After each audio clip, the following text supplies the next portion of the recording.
dia nanapa-kevitra fa hirotsaka ho fidiana ho be ny tanàna Antananarivo renivohitra Madagasikara. Noraisiko zany fanapa-kevitra izany ho fanarenantsika miaraka ny renivohitra Madagasikara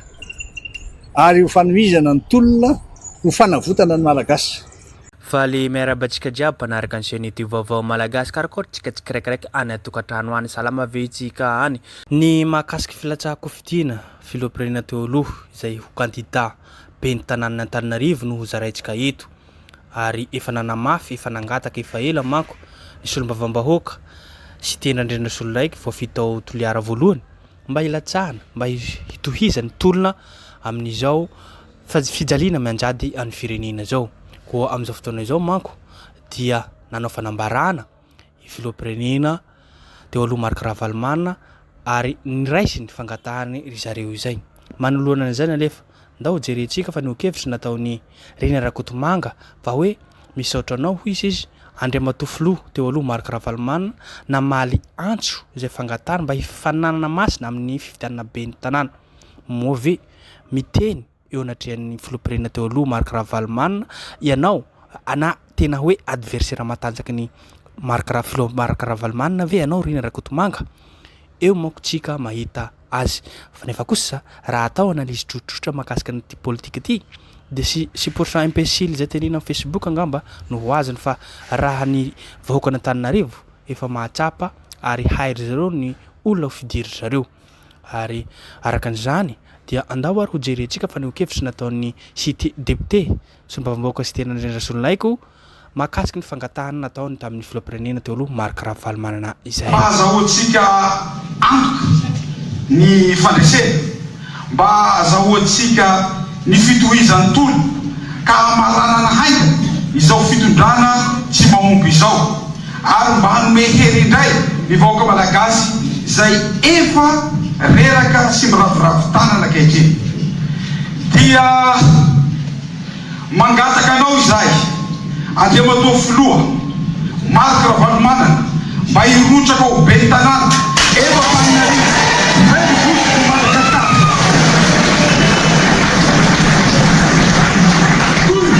Ary misy fomba fitenitsika manotra an'izao hoe ny tody tsy misy fa natao ihany ny miverina. Mibalika zao ny masoandro tonga ilay nandrasana izay nandrasany maro filatsahan'ny fikofidiana filoha teo aloha Marc Ravalomanana. Andrarantsika zao no misafidy koa io sisa no hanohizan'ny tolona amintsika vahoaka malagasy amin'ny fijaliana mahazo antsika rehetra zao. Hitantsika zay manko ny fanokevitra nataony sy tendrandrendra solo député sy tendrandrendra solondraiko ary ho jerentsika ihany koa vidéo ary fanambarana nataon'ny filohampirenena teo aloha Marc Ravalomanana. Ry vahoaka malagasy, ry vahoaka ny arivo, efa nilaza taminareo aho fa tsy amboadidy, efa nanome tokanareo aho fa tsy hamela ny vahoaka malagasy ho irery ary efa nanambara taminareo aho fa hanokana ny androko sisa rehetra hanerena ny firenena noho izao fijaliana manjady zao. Noho izany rehefa nandinika tamin'ny fo tony rehefa avy niresaka sy nahazo tsodrano tamin'ny fianakaviana sy ray aman-dreny ary rehefa avy niresaka tamin'ireo rafitra mikarakara ny fifidianana ary nametraka ny fikasana sy ny fandraharana rehetra teo amin'ny pelantan'Andriamanitra dia nanapa-kevitra ny tenako fa hirotsaka ho fidianana be ny tanàna Antananarivo renivohitra Madagasikara Antananarivo 16 août 2024. Izay ny fanambarana nataon'ny filoha teo aloha Marc Ravalomanana. Amin'izao fotoana izao dia mangovokovitra ireto TGV na Irmara na ireo mpanohana fitondram-panjakana tariny filohampirenena Andry Rajoelina satria mbola tsy misy hatreto hoe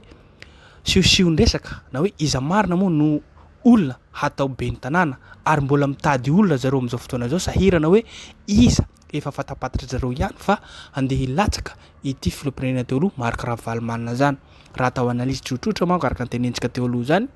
na ry zareo mampara mitambatra na ry zareo Irmara zay rehetrarehetra indépendant hiady amin'ny Marc Ravalomanana dia tsy misy adversaire Marc Ravalomanana zany raha mbola Antananarivo satria zao nahazo zareo député maro anisa andeha hilatsaka nefa Reny Rakotomanga ity. Misy base ve ao? Misy ve ataontsika hoe izy sasa mbola tsy manana député na nini andeha hilatsaka indépendant zany. Eo tsy andehany kosa nefa ireto mapara TGV na Irmara miaraka amin'ny filohampirenena Andry Rajoelina reto mbola resy ny filoha teo aloha Marc Ravalma raha zany hoe team izy manko nantsoina hoe frein sakina malagasy ka izany tokoa amin'izao fotoana zao sahira saina zareo hoe mitady olona amin'izao fotoana zao iza no adversaire filotanao Marc Ravalmana ndao ho jerentsika fa nokevitra nataony filoam-pirenena teo aloha Marc Ravalmana zany ary azadino hatrany tompoko lahy sy tompoko vavy ny miabone na manao j'aime na manao commentaire ahafahantsika tsara zavatra zay makakatelo na makasitraka tompoko lahy sy tompoko vavy ny vahoaka malagasy sy ny vahoaka n'Antananarivo vao raiky ireo fangatana nataonareo mba ilatsahako ho fidiny ho ben'ny tanàna Antananarivo renivohitra